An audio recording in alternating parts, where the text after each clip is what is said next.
Anyway, I'm very pleased to say we have Mitch Altman with us. Music is a wonderful thing, unless you've tried the synth on the badges, in which case your neighbours may not agree. But I'm happy to say that it's going to sound a lot better with what he's doing today, which is the ArduTouch music synthesizer. Thanks so much, Mitch. Thank you.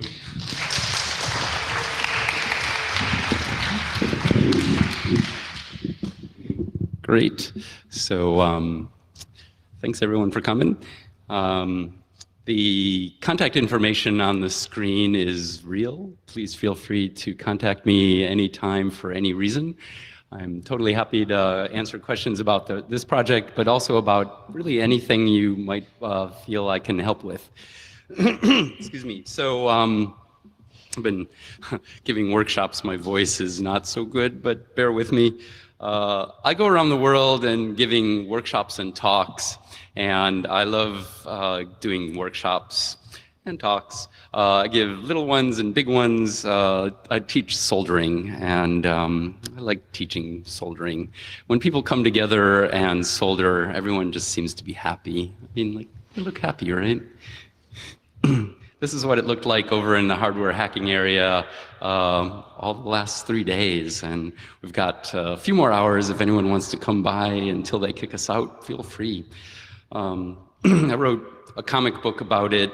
Like everything I do, it's open source. You can download this, and it's in lots of different languages. All the kits I make are open source.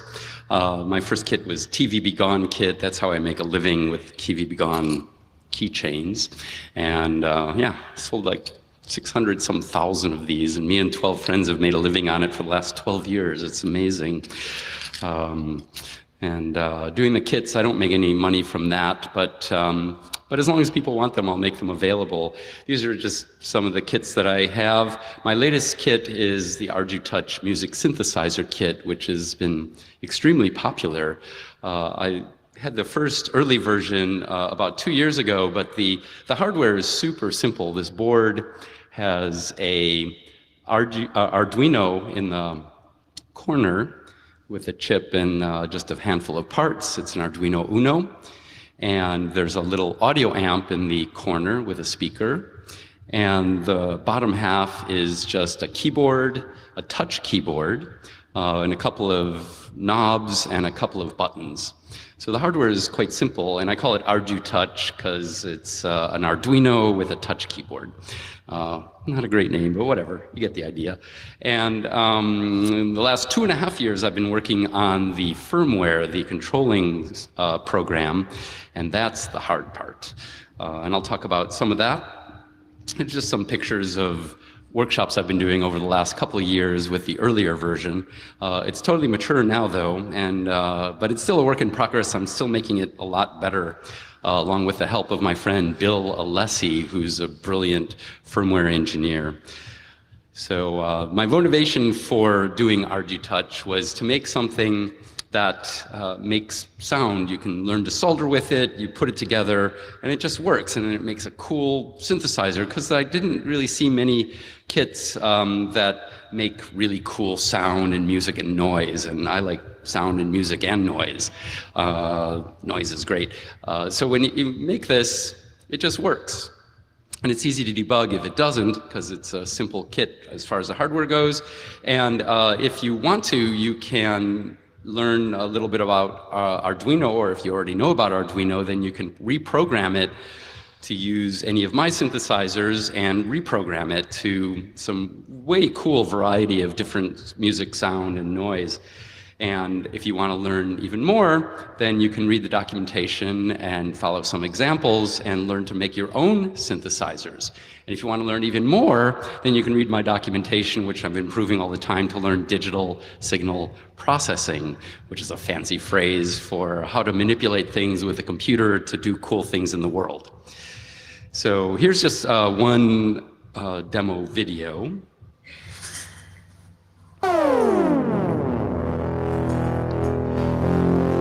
This is the one it comes with.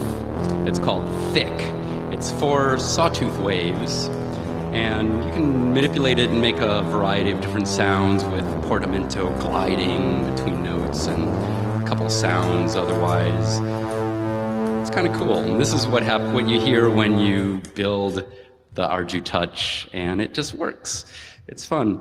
But just to put this in some context, not that my project matches up to these other people's, but I've been fascinated with electronic music all my life, and people have been playing with electronic music for a long, long time. One of the earlier people, who's one of my musical heroes, is Theremin.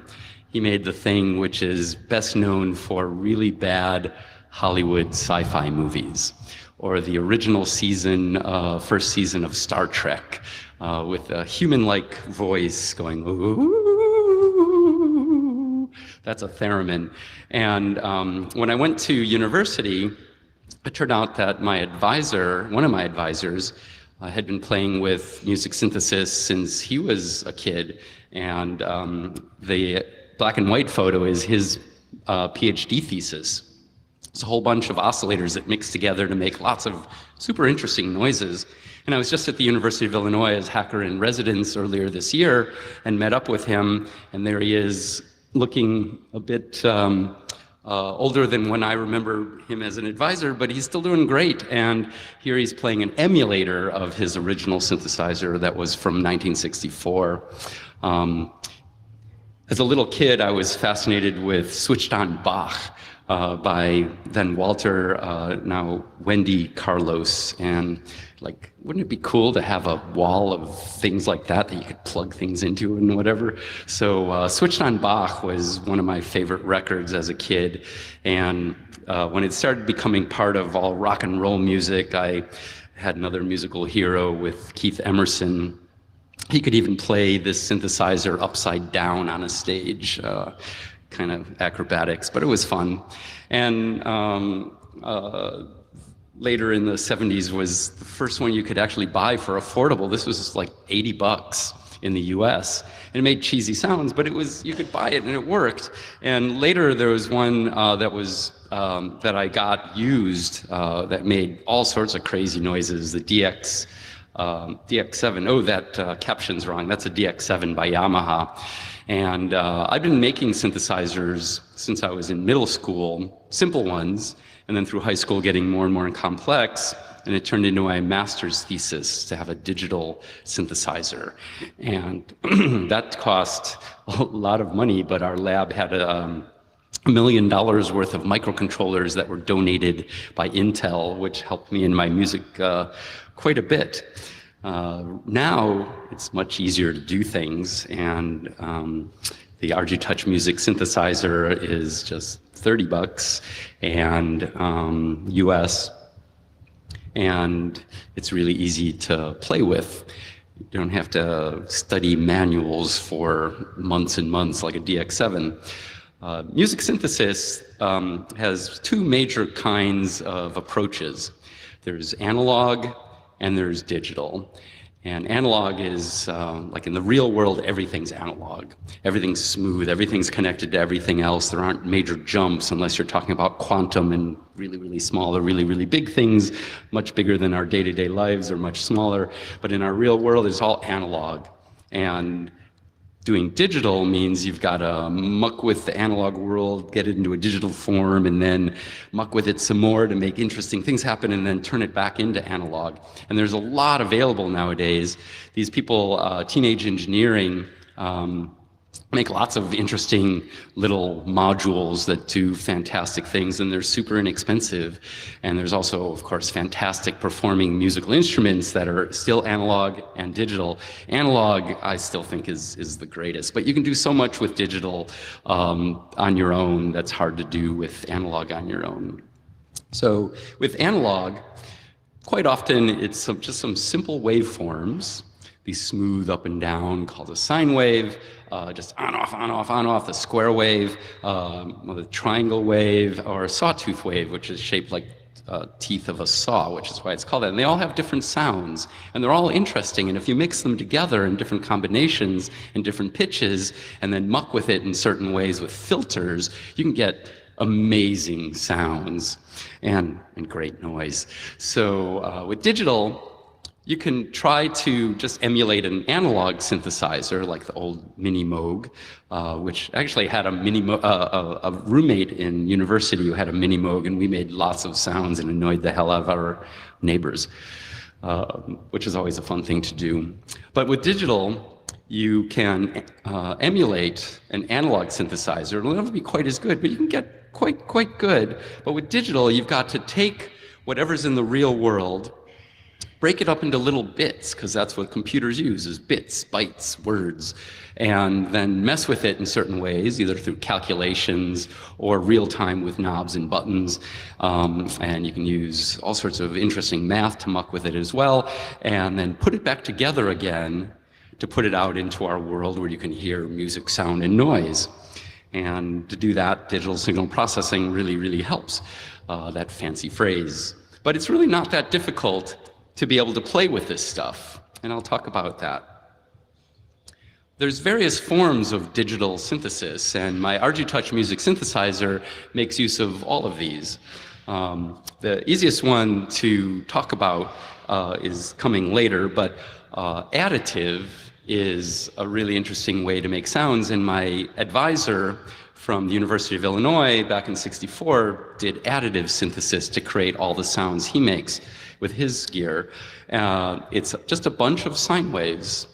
Some dead French mathematician named Fourier figured this out. If you have a bunch of sine waves at different volume, amplitude, and different frequencies and add them together, you can add them together to make any shape waveform you want.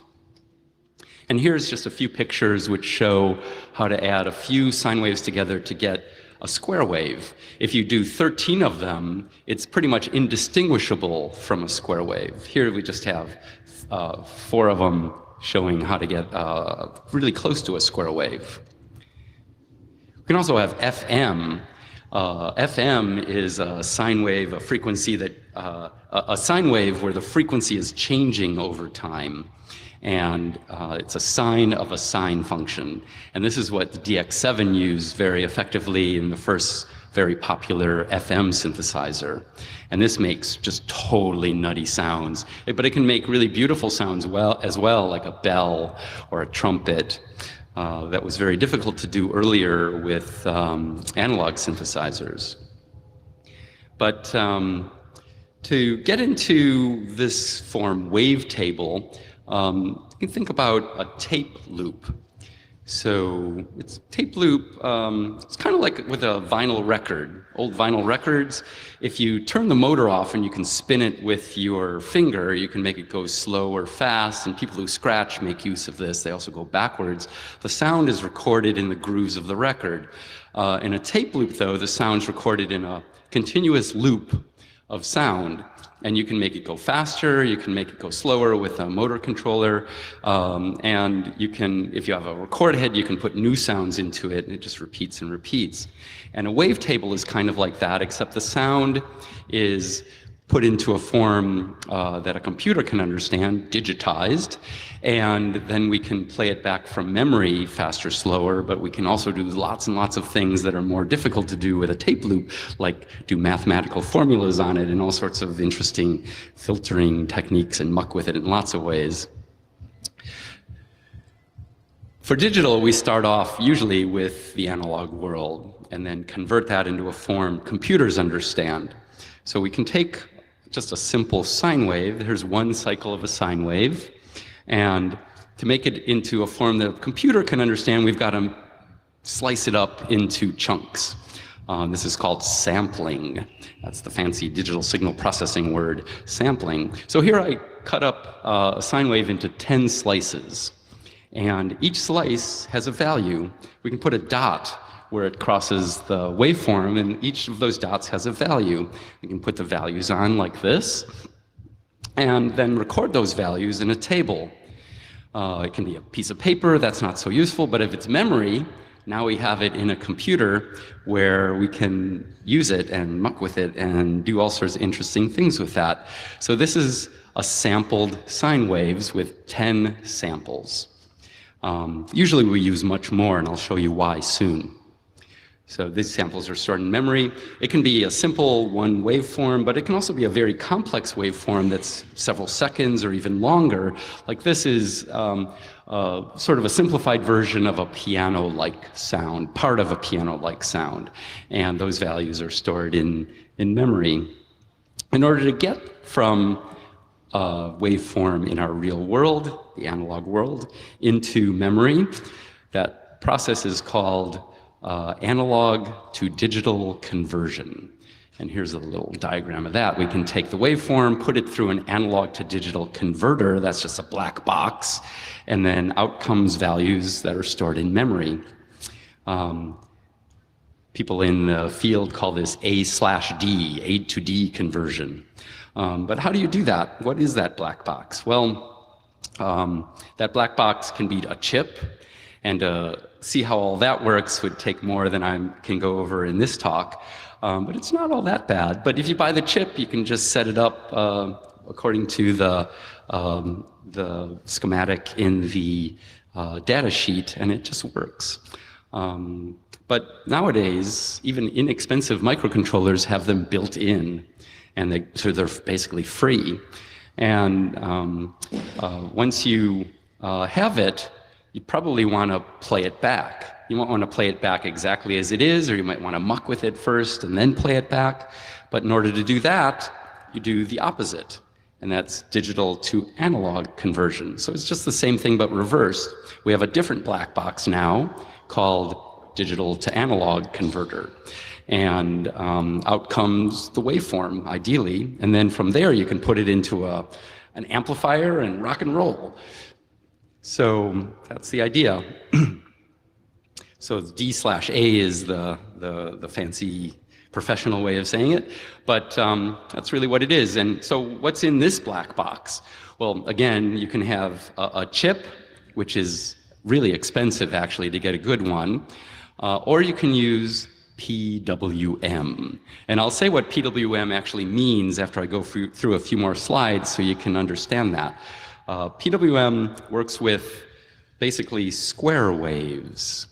So a square wave, though, is on, off, on, off, on, off. And it's half on, half the time it's on, half off. Same time on, off, on, off, on, off. And so with a square wave, it's basically half the amount of energy of if it's on all the time, because it's off half the time as well. Rather than have just square, where it's 50% on, 50% off, we can have different ratios of on-off time, like a pulse wave. And analog synthesizers make use of pulse waves just to make interesting sounds as well. But here's one that's 25% on and 75% off. And that ratio is called a duty cycle. So 25%, that means there's 25% of the energy coming out compared to just on all the time. And we can have various ratios. It doesn't have to be even numbers either. It can be fixed point down to as many decimal places as you want. It can be on for 37.4644, whatever. It can be any value. And you can vary the amount of energy coming out by varying the width of these pulses. And when you vary the width, when you change something over time in electronics, that's called modulating it. And what we're modulating here, changing over time, is the width of the pulse wave. So, pulse width modulation, PWM. And this is the way that you can make all sorts of amazingly beautiful and nasty noises out of a microcontroller. And it's free because all microcontrollers have output pins. And many of them have timers which are designed for PWM, make it easy for you.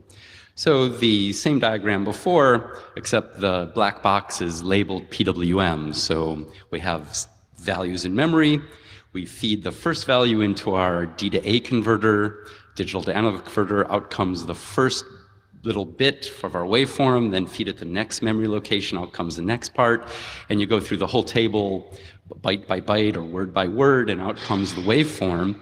And you can put in an amplifier and rock and roll, and it's totally cool. You can make really cool, nasty, and wonderful and beautiful sound, music, and noise. So that's the theory.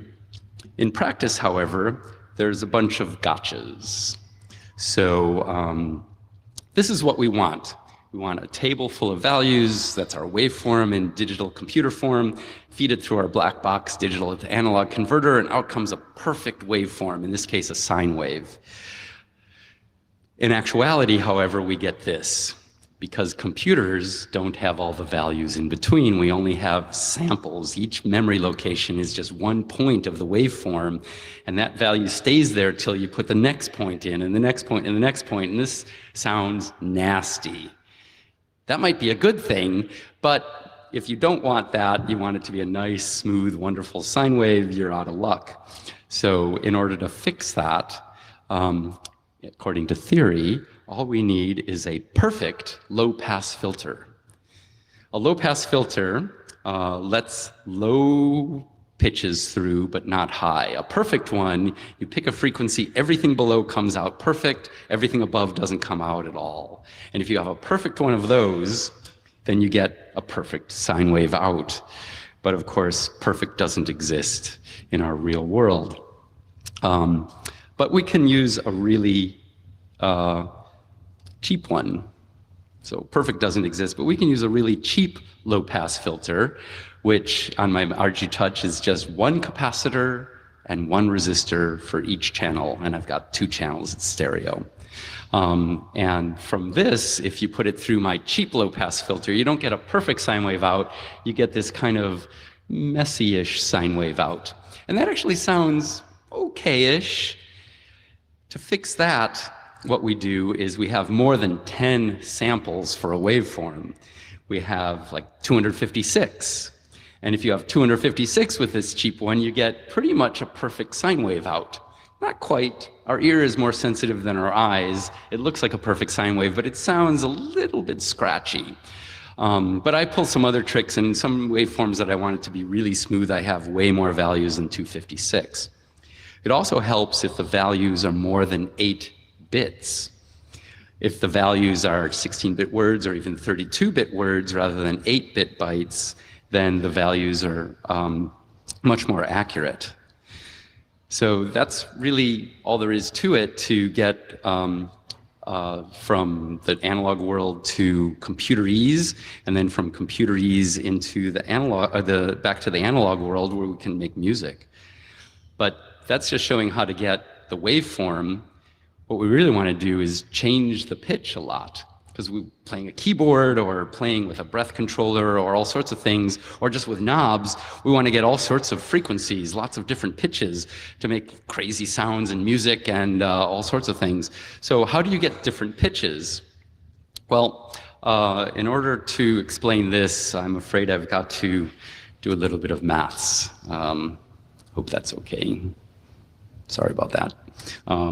But it's cool math. So if we have 256 memory locations to describe a waveform, and we send one value out at a time to the digital to analog converter, and out comes our waveform, what is the frequency of it? Well, if we send one every second, then we can have the complete waveform in 256 seconds. That is way too slow for human hearing. For human hearing, we've got to have a 20th of a second minimum to do a waveform, and that's a really, really low note. And we want all the way up to a 20,000th of a second. So 1 hertz, that's the way of saying 1 per second, isn't fast enough. And this, again, is called the sample rate, the rate at which we play the memory locations through our D to A converter to get the sound out. So let's, instead of 1 second, in the ArduTouch I use 15,000, already went over that. We use 15,000 samples per second, 15 kilohertz sample rate.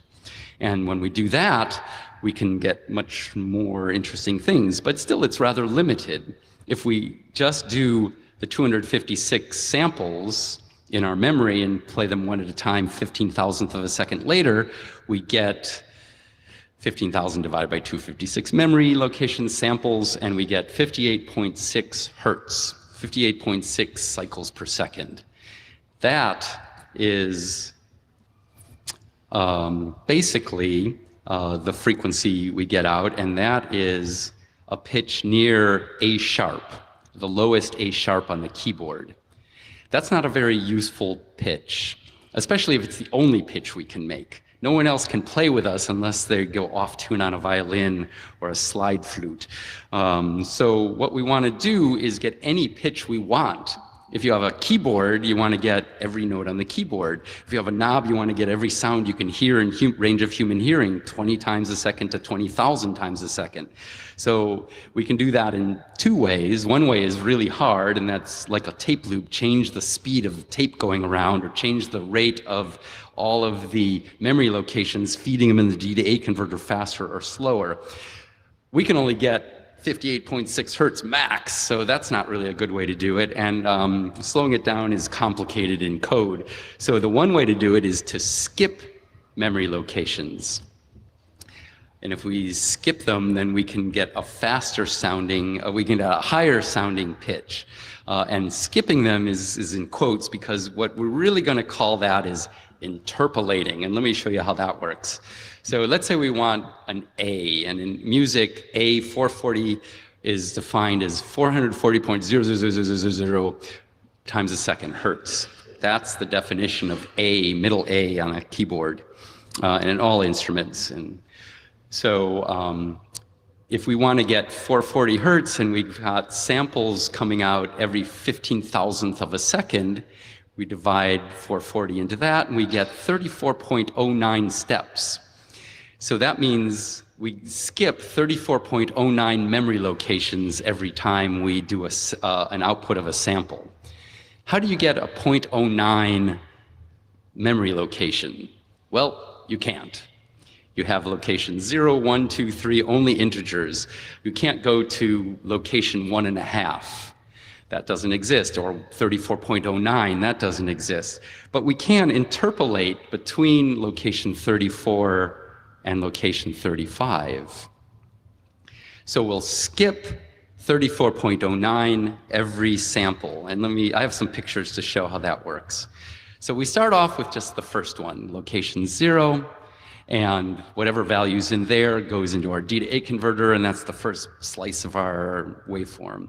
Then we go to location 34.09. We can't do that, but we can go to some weighted value between location 34 and 35. It'll be really close to the value in 34. And then we add 34.09 to that to get 68.18. And then we have another weighted value between 68 and 69.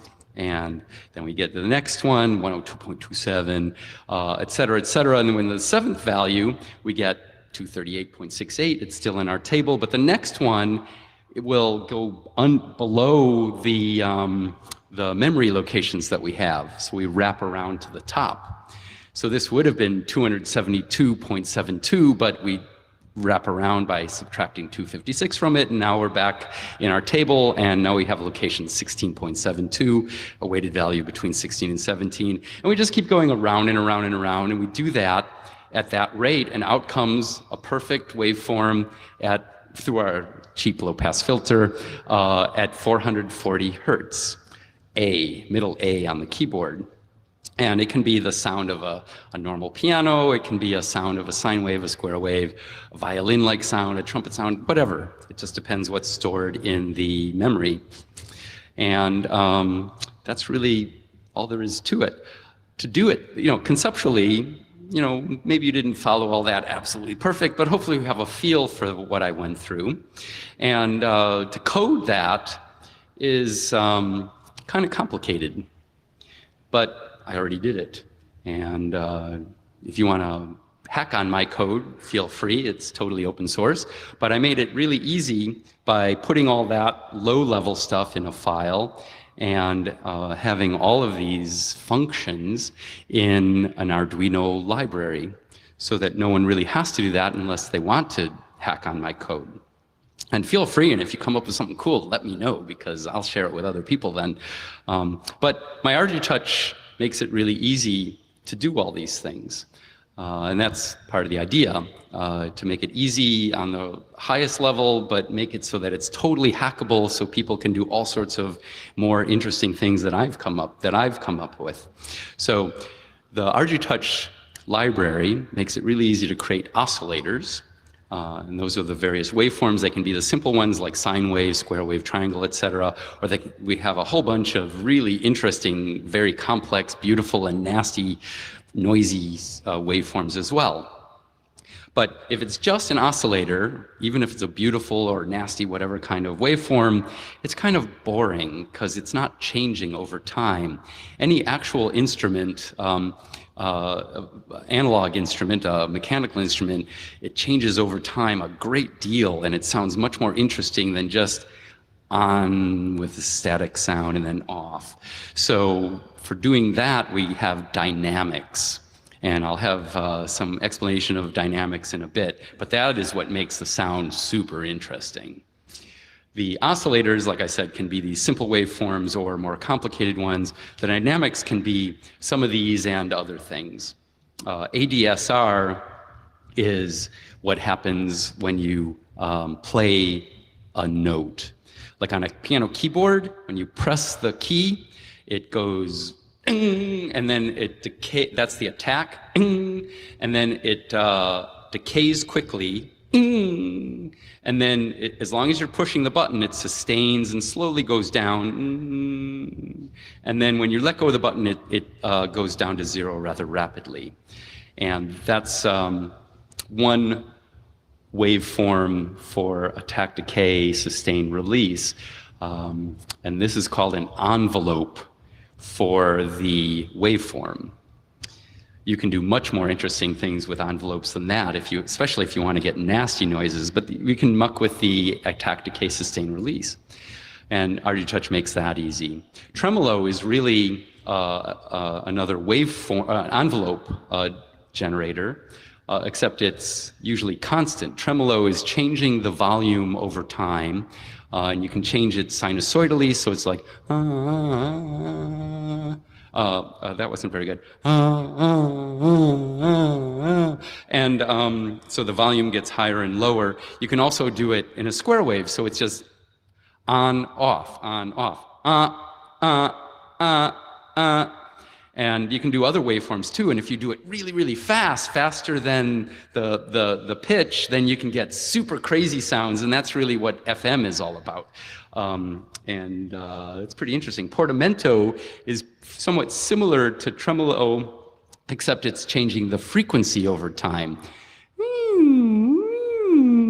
And it can go much faster or much slower, and if you do it super fast, then you get lots of interesting things too. Actually, I'm sorry, Tremolo isn't FM. Changing the Portamento quickly is what FM is. And then envelopes, you can do lots of very interesting things beyond just ADSR and Tremolo.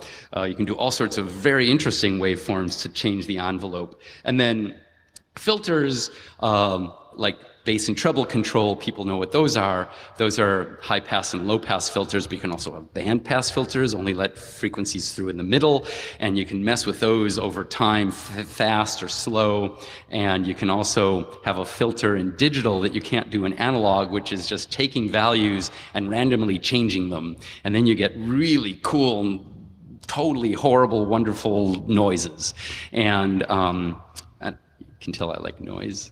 I like noise. So, and then effects, you can add all of these together and you can have all sorts of interesting effects, ones that correlate with the analog world, like guitar effects pedals, or ones that you just make up on your own. And with ArduTouch, I have a bunch of stuff like that. And I make it really easy to add these dynamics just by calling a function. I wanted to go over how the keyboard works. The keyboard is just pads on the board. These are just pieces of copper from the board, and I coated them with a very thin layer of gold so they wouldn't oxidize. But you just touch it, and it plays the note. You can also use the keyboard, if you program it as a controller rather than playing sounds, you can use it for changing the dynamics of the sound. But the way this works is through capacitance. And capacitance are like little teeny, very teeny batteries that charge up really quick and discharge really quick. Everything has capacitance. The pads on the board, these pieces of metal on the board, have capacitance. Very little, but it has some. So we can charge those capacitors up, these little teeny batteries, charge them up. They'll charge up really fast, and then we can discharge them fast. If we touch the key, we have capacitance that adds capacitance to the key you're touching. And so that's a bigger, slightly bigger battery, and it charges up a little slower. And we can measure the difference between the charge times. And here's a graph of that. The green one is charging up with just the piece of metal on the board. The red one is charging up with you touching a key. And there's a difference, and we can detect that with a microcontroller, so we know which keys we're pressing. Right now, I just have it only one key at a time, but I could change that, and I want to change it so we can play polyphonic. The synthesizer itself, underneath all of this, is polyphonic. We can have lots and lots of voices at once before the microcontroller, which is actually quite low-powered microcontroller. It makes really amazing sounds for such a low-powered microcontroller. And then the other part of the board is the amplifier and speaker. And this also has the cheap low-pass filter, which is one capacitor and one resistor per channel. But the chip in here is a really old but still working chip called the LM386. It's a half-watt amplifier chip, and I use the least number of parts possible for it. And I also have a headphone jack so we can have a line out. And I have line in quotes because it's actually too high in amplitude, too much volume for line. To do it for real, I'd have to add another chip in there, an op amp, and I wanted this to be as inexpensive as possible. So, but it does work. You can plug that into a nice amplifier and get super nice sound. And the example I played earlier is from line out.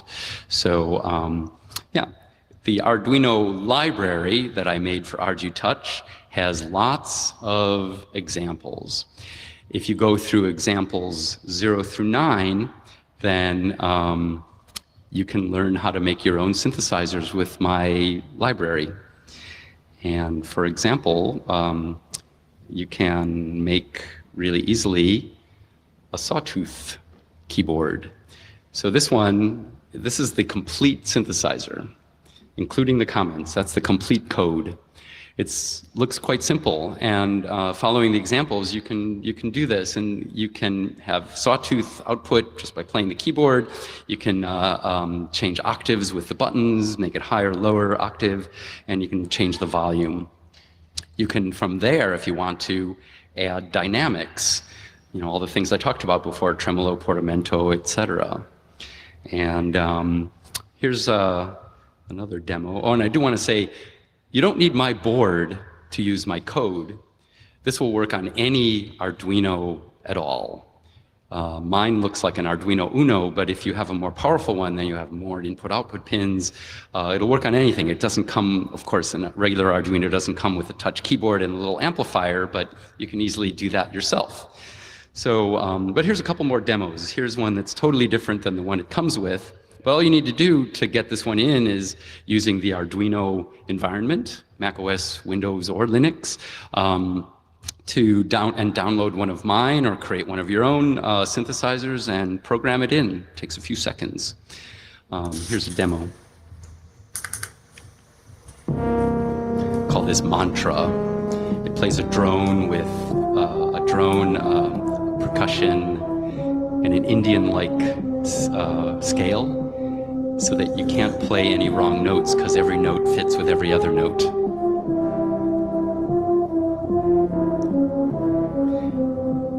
And all those voices are just played in real time, calculated from wavetables. And it's kind of cool. Here's one that's totally different. This one's called Zoid, for you noise lovers in the audience. And it can make lots of different noises, and the knobs change the noises, and this one goes on for a while. You can play it for a bit. Pressing the keys make different noises. There's also presets to make very different sounds, noises. And you can just jam with this. It's pretty crazy.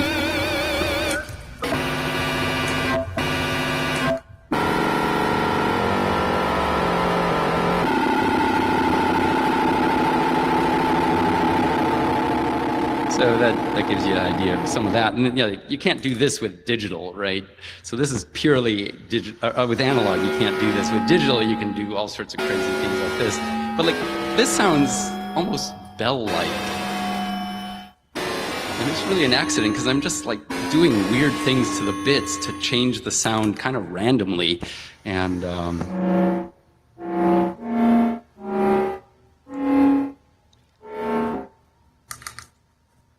yeah, so anyways, that gives you some idea. The ArduTouch has a lot of limitations because it's only a $30 little board with a very low-powered microcontroller. There aren't many input-output pins, so I only have 2 LEDs, and I can only have 2 knobs and 2 buttons. If I had more input-output pins, I can do lots of things like add MIDI. I can add a display, I could add a bunch of things, and I want to do that. I have one file in the library, which is for the Arduino Uno. If I use a much more powerful microcontroller, I can just change that one file and add lots more functionality, and I'm working on that now. There's also not much memory. The microcontroller only goes at 16 megahertz. It only has 32K of program memory, so the synthesizers can't be too big. And it only has 2K of RAM. So these are all limitations.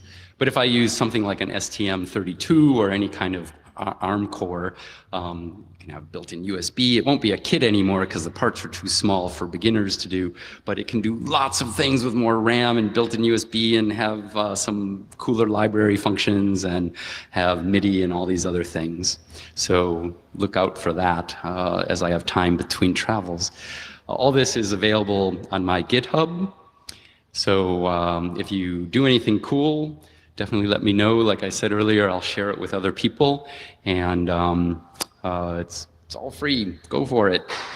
And if you like soldering or want any kits, I'm going to be over in the hardware hacking area doing more soldering, and I can teach anyone to solder really well for the rest of your life. So come on by if you want to until they kick us out today. Yeah, so that's it for my little rant. Thanks.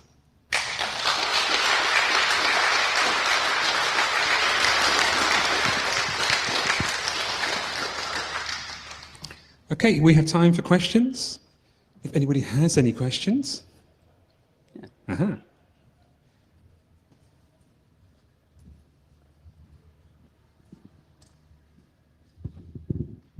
What was the purpose of the LEDs on the board?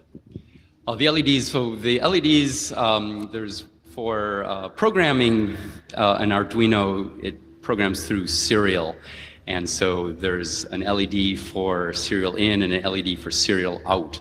If you're not using the serial for your synthesizer, which some synthesizers I made, you can control it with just a dumb terminal and do interesting things, or your own like controller through serial. But if you're not using that, then the indicators can tell you what mode you're in. Like there's only very few controls on the ArduTouch, 2 knobs and 2 buttons. So I can put the knobs in a different mode. So instead of doing attack and decay, I can have it do change the timbre of the sound and change the volume, for instance. And the red light will turn on when you're like that. The blue light will turn on when you're in another mode.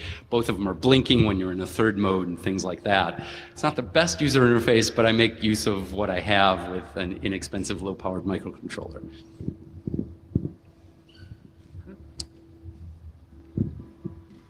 More questions? How do you plan to tackle polyphony? Polyphony? Yeah. So with the low power microcontroller, the max I can have at any given time, 4 independent voices before the speed of the microcontroller is a limitation. And then you get glitches, which sometimes are kind of cool if you like noise, but not if you don't want them. So More interested in the detection of pressing multiple buttons. Ah, right. So I just go through each one and I look at this key. Is it being pressed? Yes, no. Look at the next key. Is it being pressed? Yes, no. And they can be put in a small table. And that's going much, much quicker than our human timing. And you won't be able to tell there's any lag at all. So that's rather really, really slow compared to all the processing going on for generating all the sounds. So that shouldn't be too hard, but I didn't really design the interface with all my Arduino library functions to be able to handle that. So there's going to be a bunch of rearranging things to make that happen. That's the hard part. How easy is it to import your ArduTouch library into something like MicroPython? Import to what? Import to something like MicroPython. I think the badges have got MicroPython on them. And generally, our EMF badges. Yeah. I haven't had time to look much at the EMF badge, unfortunately. So I don't know what processor it has. If it's Arduino compatible, and there's a board file you can download for the Arduino environment, then it would be trivial. Okay. Because might have to change I think few things. Certainly 2016 had MicroPython running on it instead of I assume it was on top of the Arduino thing, but a lot of people might want to keep MicroPython on there. So just wondering whether you can import a C include file into MicroPython. I don't know MicroPython well enough. I really don't know Python too much. For me, C is a high-level language. So, but this is written in C++. Okay. Thanks. And so if there's a way to interface C++ with MicroPython, then you can have MicroPython shells, a layer on top of it, and you can do lots of interesting things, especially for user interface. The board's microcontroller definitely has a lot more input-output pins and a lot more memory and a lot more speed. So it could be able to do lots of interesting things. And I did notice, as our Herald pointed out, there's a synthesizer on the badge, but it says it's not working. Please check later. So if anyone works on that and gets it working, I'd like to play with it. But that one, I presume, is written in Python. Any more questions? Comments? Derision? Comments? Yeah. The synthesizer does work on the badge. Yeah, it does work. It does. But it makes an awful noise. I enjoyed it, but it was it's painful. I wanted to just do one more example here. This one's called Arpology, and it does arpeggios.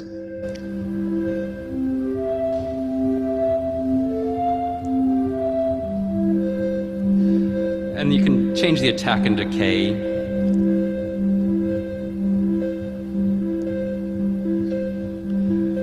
And you can go up and down octaves.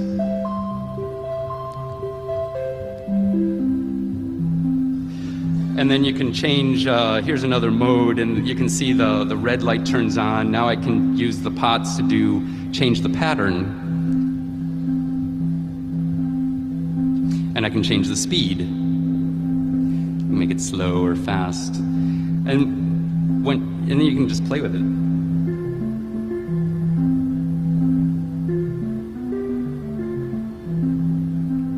And if you want to, you can tell it to play itself. And it has a random number generator in it, so it will never repeat. And it has Bach-like modulations. Modulation in this case meaning changing key in musical. So that's one of the many synthesizer examples that I have available on my website. Let me show you where to get the website.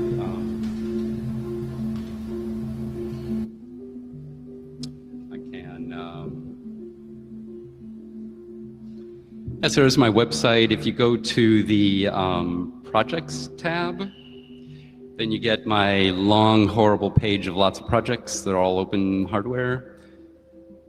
And there's this one, and there's lots of stuff, including really good assembly instructions, lots of demo videos, and each synthesizer you can download, and the instructions on how to use it are there, including this one and the others I showed, plus some others.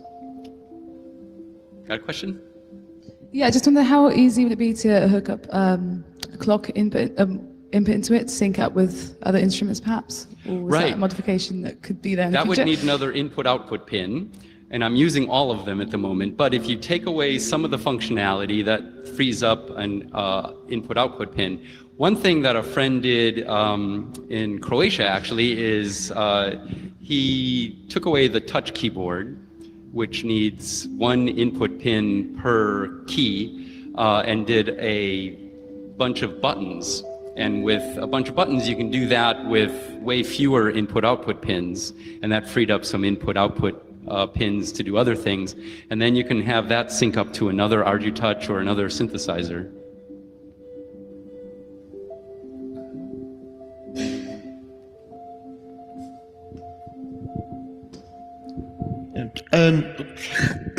Just following on from that last question, I was thinking if you do have the serial header exposed, so you've got the serial input, could you not take a MIDI clock in through that without having to free up any other pins?